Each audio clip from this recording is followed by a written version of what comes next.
Welcome to the deep dive. We're all about cutting through that information overload, finding the really insightful stuff for you. Today, we've got a stack of detailed sources, and we're pulling out the key knowledge so you can get up to speed fast. Our mission today, a deep dive into, well, the pretty fascinating world of tokenized real estate. We're focusing on a real world example, Brighton ROX 1. It's a short-term rental property over in the UK. Our goal is simple: help you understand the nitty-gritty, the analytics, the financials of an asset like this. Think of it as a shortcut to knowing how these structures actually work.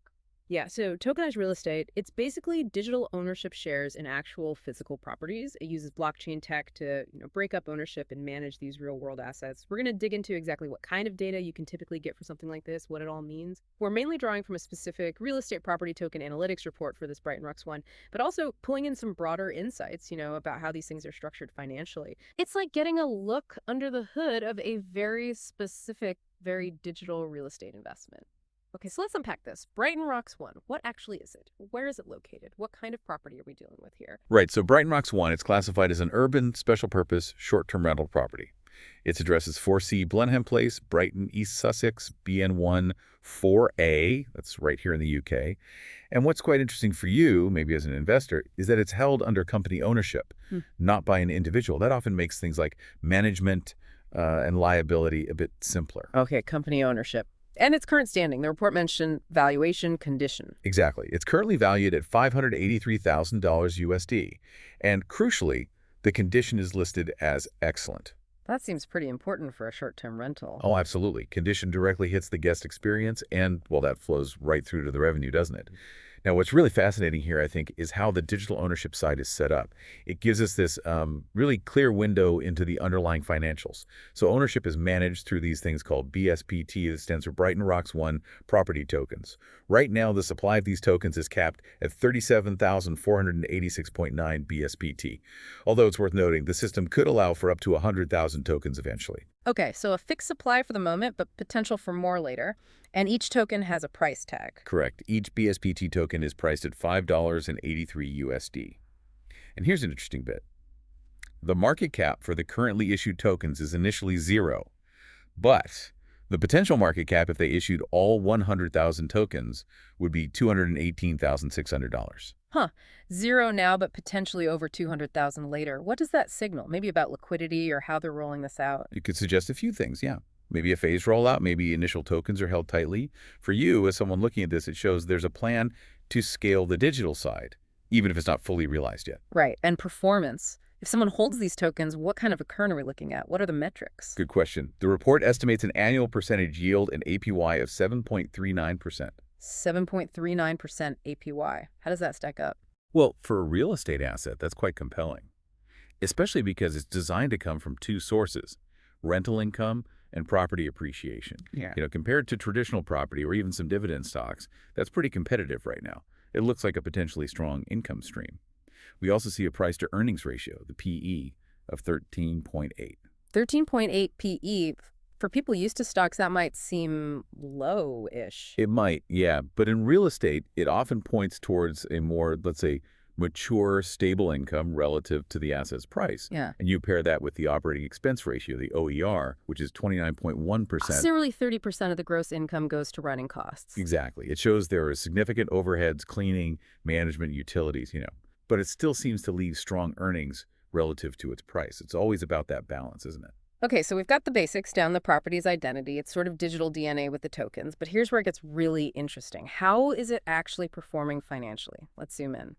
Valuation, appreciation, how it fits into the bigger UK picture. All right, so the property was bought very, very recently, just 0.04 years ago, according to the report. 0.04 years. That's what, less than 3 weeks? Pretty much, yeah. It was acquired for $571,832. And its current valuation is already up to $583,000. Wow. Okay, so that's a 1.95% appreciation in that tiny time frame. That's what the numbers show, yes. A 1.95% jump almost immediately. Is that normal? Or maybe specific to Brighton's market, or maybe just how new tokenized assets sometimes find their footing? It could be a mix of things. Brighton's short-term market is pretty active. This quick appreciation, plus that annualized ROI we mentioned, 7.39%. Remember, that includes rent and value increase. It certainly suggests a strong start. Another key number for property folks is the capitalization rate, or cap rate. For Brighton ROX 1, it's 7.24%. Okay, 7.24% cap rate. Remind us what that tells you. It's basically the rate of return you'd expect based just on the property's net operating income, assuming you paid all cash for it. No debt involved in that calculation.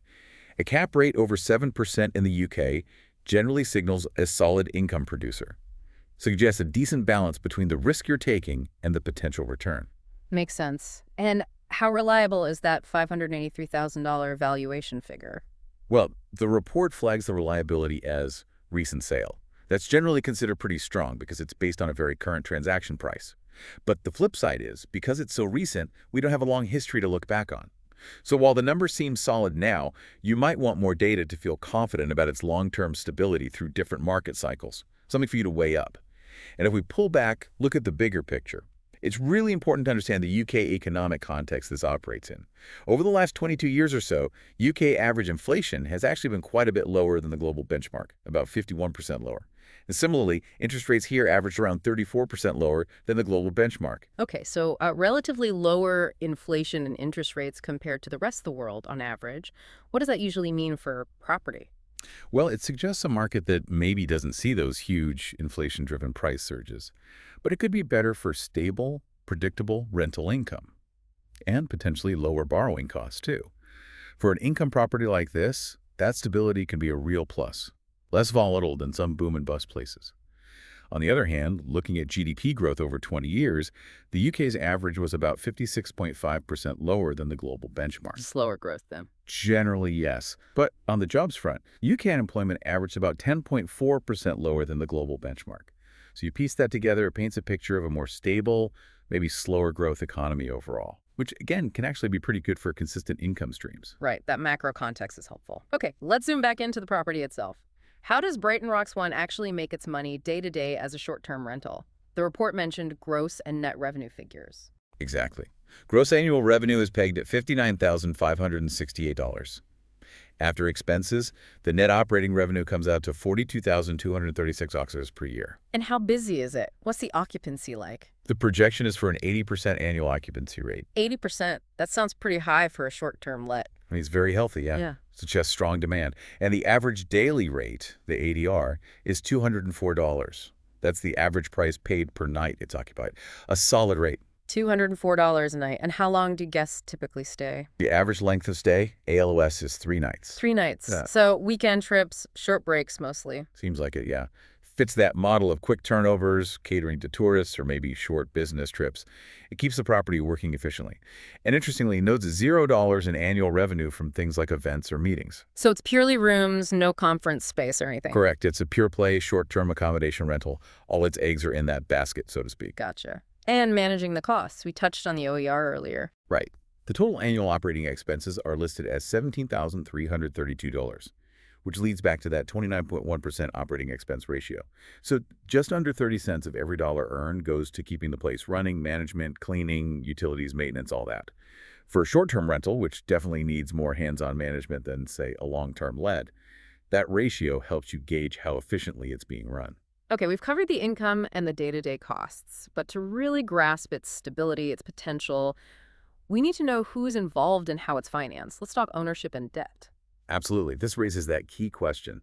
Who are the players here? What's their experience? We know it's company ownership. And the report says 3 owners hold a significant stake, 20% or more each. But here's a really interesting point. The current owners have held it, on average, for just 0.04 years. Wait, the owner's average tenure is also less than 3 weeks, just like the property purchase itself? That's what the data suggests, yes. It's highly unusual for typical real estate. It strongly points towards this being tied to a very recent tokenization event, or maybe some quick initial trading among the first token holders. For you, listening, it's a data point that might make you wonder about the long-term vision of the initial group, or just how liquid these tokens are right from the start. Interesting. And what about the collective ownership experience? Does the report mention that? It does. The cumulative ownership duration is 0.12 years, which is still very short, obviously, but it aggregates the time for those key owners. It's meant to give a sense of the total experience pool involved in overseeing the asset, even if individually they are new. And ownership concentration is also noted. 37.5% is held by the single largest owner. Almost 40% by one entity or person. That definitely gives them a lot of say in decisions, presumably. It would imply significant influence, yes. Okay, now let's shift gears slightly to the debt side. How is this financed? It's pretty straightforward, actually. Just one debt facility reported, and it's a senior loan. The total outstanding debt is £364,266, and the annual cost to service that debt principal and interest payments is $21,455.27. Okay, over $360 in debt. What do the ratios tell us about how manageable that is, LTV? Right, the loan-to-value ratio, LTV, is 62.48%. So the loan is about 62.5% of the property's value. Exactly, which leaves a pretty decent equity cushion, about 37.5%. Many would see that as a healthy level of leverage, not overly risky. Then you've got the interest coverage ratio, ICR, that's 1.97. Meaning income is almost twice the interest cost. Precisely. The property's earnings cover the interest payments almost 2 times over. Shows a good ability to handle the interest burden. And what about covering the whole payment, principal included? That's the DSCR, right? Correct. The debt service coverage ratio, DSCR, is also 1.97. Same number. So for every dollar of total debt payment due each year, it's generating nearly $2 in net operating income to cover it. Exactly. That's a strong buffer. It suggests the property can comfortably meet its debt obligations, even if income fluctuates a bit. Gives you confidence, There are a couple of other related metrics, too. Debt yield is 11.59%. Debt yield, how's that different? It looks at the net operating income as a percentage of the total loan amount. Again, 11.59% is quite strong, showing good income relative to the debt size. And finally, the loan constant is 5.89%. That just tells you the annual debt service, $21,455.27, as a percentage of the total loan, $364,266, gives you a sense of the annual payback rate on the loan itself. Taken together, all these debt metrics paint a picture of, well, pretty solid financial footing in terms of leverage and repayment capacity. Okay, good to know. And just quickly wrapping up the property specifics, its age and overall expenses. The property itself is only 3 years old, and as we said, condition is excellent, still quite new. Good. Less likely to need major repairs soon, hopefully. That would be the hope, yes. And just to reiterate the cost, total annual operating expenses are $17,332, giving that total expense ratio of 29.1%. Right. So what's the big takeaway here for you, the listener? I think this deep dive into just one property, Brighton ROX 1, really highlights the incredible level of detail you can get when real estate is tokenized. We're talking granular stuff, occupancy rates, specific debt ratios, recent sale data, market context, all laid out. It's a level of transparency that's, well, it's pretty remarkable compared to traditional routes sometimes. Sets a different standard, maybe. So we've just walked through a pretty comprehensive report for Brighton ROX 1. We looked at its financials, how it operates, who owns it, how it's financed, and the market it sits in. This whole exercise, diving into a tokenized asset like this, it really shows the sheer amount of data that can potentially be surfaced. We're going way beyond just a simple summary. So let me ask you, what stands out to you about this level of detail? Does it feel different from the kind of information you typically encounter when looking at, say, traditional real estate deals, where maybe getting this kind of granular, almost real-time data is much harder? And thinking bigger picture, given this kind of transparency, this granular data for just one single property, what new questions does that empower you to ask? About any investment, really, whether it's tokenized or not. How might seeing this level of detail shift your own expectations for due diligence, for understanding what's really going on with an asset's performance and its risks? Because ultimately, remember, while reports like this give you incredible insights, the real power comes from your ability to analyze it, to connect those dots. This information is here to help you understand, to empower you to do your own research, ask your own questions, and form your own well-informed conclusions.